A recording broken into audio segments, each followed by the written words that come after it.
Cela nous amène à la fin, à la clôture de notre rencontre d'aujourd'hui, pour aujourd'hui, mais comme je l'ai indiqué, on vous invite à créer une communauté de pratique et pour cela faire, on a besoin de continuer notre débat et notre discussion en dehors de cette rencontre d'aujourd'hui en utilisant l'e-campus qui nous a été ouvert. Alors, prenez bien conscience de cette possibilité d'utiliser cette plateforme. Nous avons deux propos de clôture par la Commission des affaires sociales de l'Union africaine et par l'OIT. Pour clôturer, pour clore notre rencontre, j'invite Monsieur Sabelo Mbokazi qui va parler au nom de son Excellence Amiral Fadil, commissaire en charge des affaires sociales de la Commission de l'Union africaine. Monsieur Sabelo, vous avez la parole pour vos propos de clôture. Merci à vous, Monsieur George, et permettez-moi, messieurs, dames, de saisir cette opportunité pour faire référence au protocole qui a déjà été illustré. À partir du début, l'Union africaine et la Commission en particulier, que je représente ici en parlant au nom de la commissaire, a pris en considération et a souligné plusieurs fois les plans, les cadres qui ont déjà été créés et mentionnés. Alors là, ce qui nous reste à faire, c'est l'action, c'est la mise en œuvre. C'est agir concrètement pour étendre la protection sociale aux travailleurs du secteur informel. Chers collègues, vos excellences, messieurs, dames, les rôles ont été mentionnés durant cette rencontre. On a aussi mentionné le besoin de volonté politique. En tant qu'Union africaine, nous voulons nous engager dans ce sens, dans notre action possible de créer une enceinte pour augmenter, consolider la volonté politique avec les leaders politiques de l'Union africaine. Il est important aussi que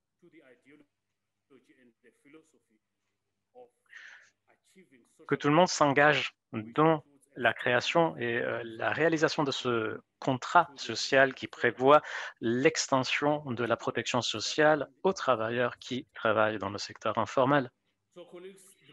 Chers collègues, alors la grande question est ouverte est comment pouvons-nous éliminer certains obstacles, certaines entraves qui ont retardé l'accès et entraver l'accès des travailleurs qui travaillent dans le secteur informel. Beaucoup de personnes qui ont parlé aujourd'hui ont reconnu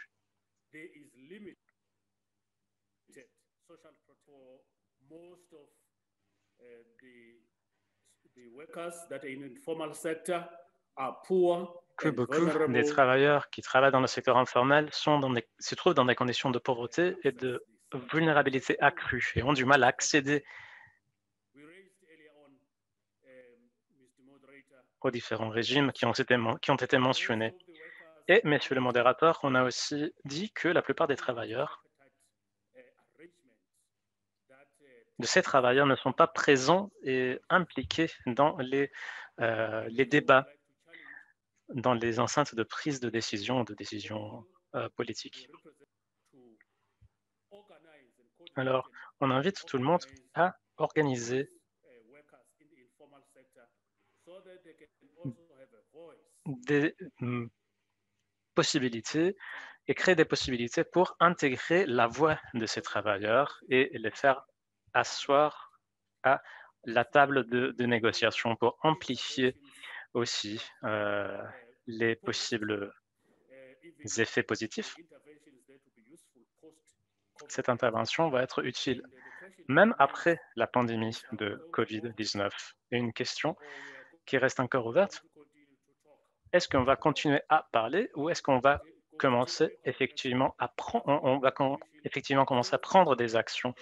La Commission de l'Union africaine est prête à agir Madame Cynthia, qui est notre directrice régionale, l'a dit tout à l'heure, ils sont prêts, comme l'OIT est prête, à mettre des ressources pour cette fin,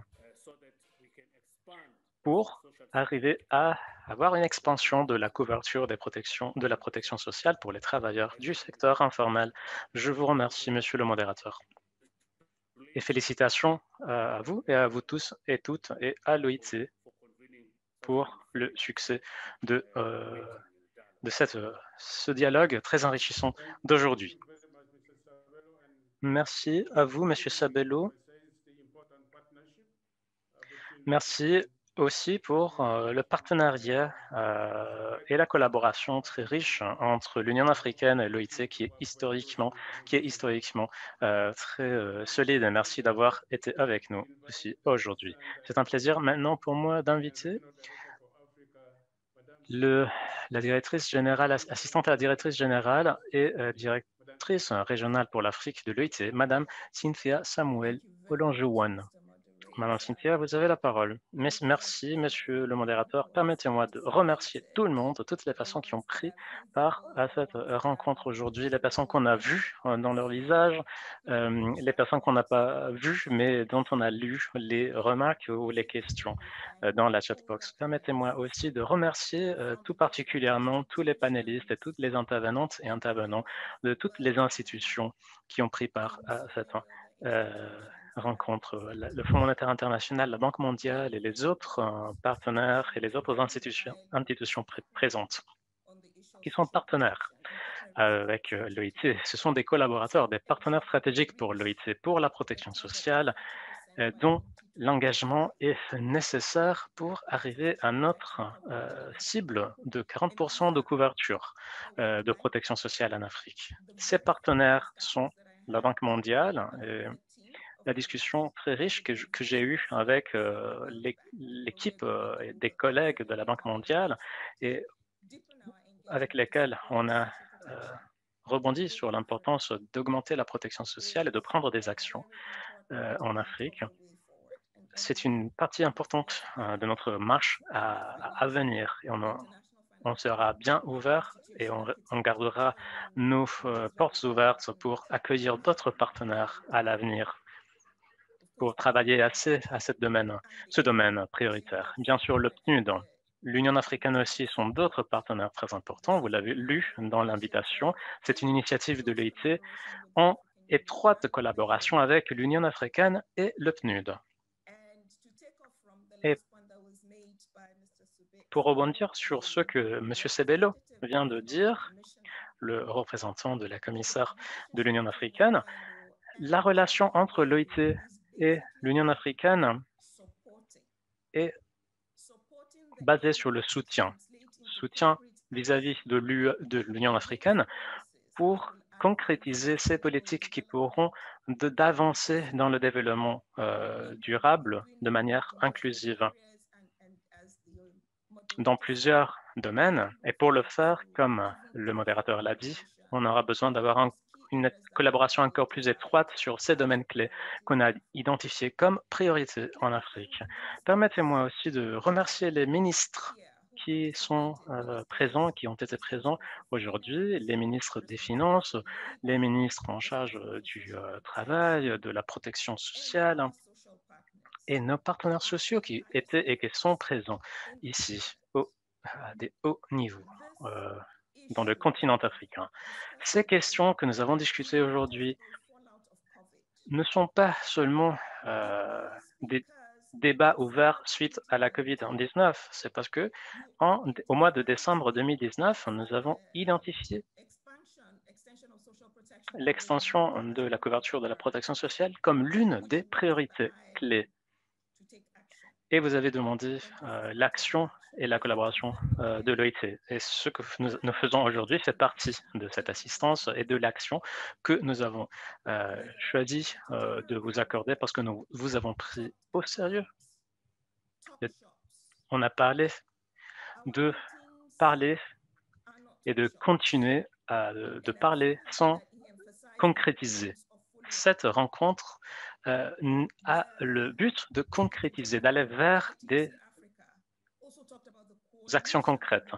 On a parlé aussi d'une coalition de volonté. Alors, toutes les personnes qui veulent participer à cette table ronde, dans cette conversation, maintenant font partie de cette coalition de la volonté. Nous avons aussi cette grande responsabilité collective.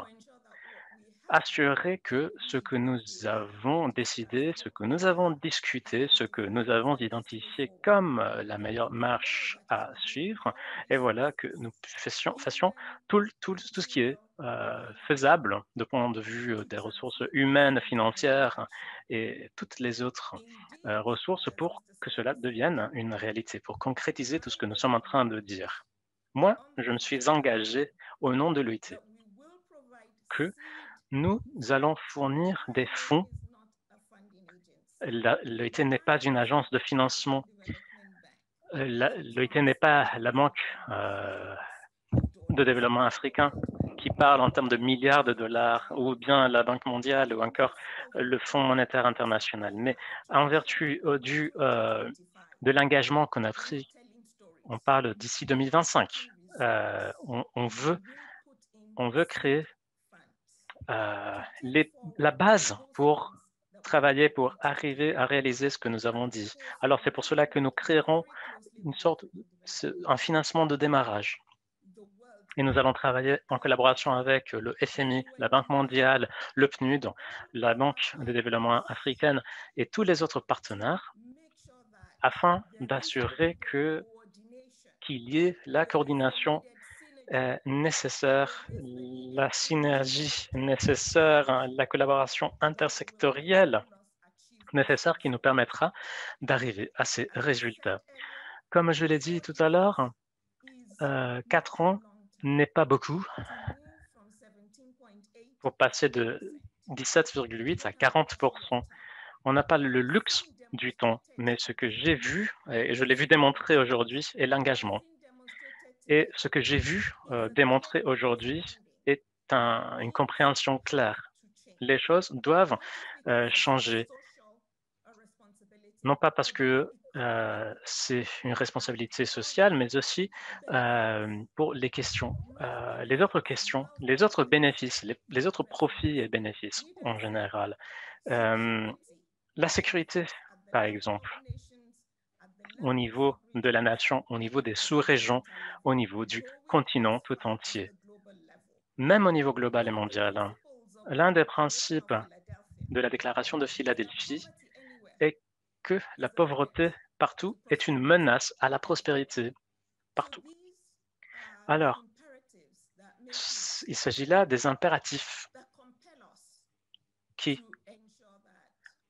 nous poussent à assurer notre collaboration pour continuer avec le même esprit pour assurer que d'ici 2025, nous nous rencontrerons pour parler de pas en avant important, pour assurer que l'Afrique est arrivée non pas seulement à 40%, mais même qu'on a dépassé ce chiffre. Alors permettez-moi de saisir cette dernière opportunité pour encore une fois vous remercier, vous tous et toutes, tous les participants et participantes, toutes les institutions ici représentées.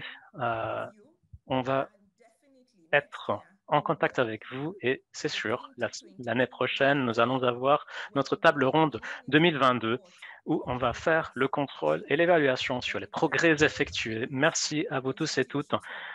Merci, chers collègues. Merci aux collègues de l'OIT, du Centre international de formation de l'OIT. Merci les interprètes qui vous remercient de l'écoute. Et merci à tous les organisateurs et toutes les personnes qui ont participé à cette rencontre de succès, une très enrichissante rencontre dans le contexte de la mise en place de notre stratégie. L'Union africaine, nous travaillerons avec vous, comme d'habitude, et nous n'avons aucun doute, ensemble, on va y arriver. Merci. Merci tout le monde. Et soyez bien. Merci bien. And muito obrigado. Thank you very much. And with this, we end. Avec cela, on va terminer la session et on va revenir à nous rencontrer bientôt. Merci encore à tous et toutes. Merci beaucoup.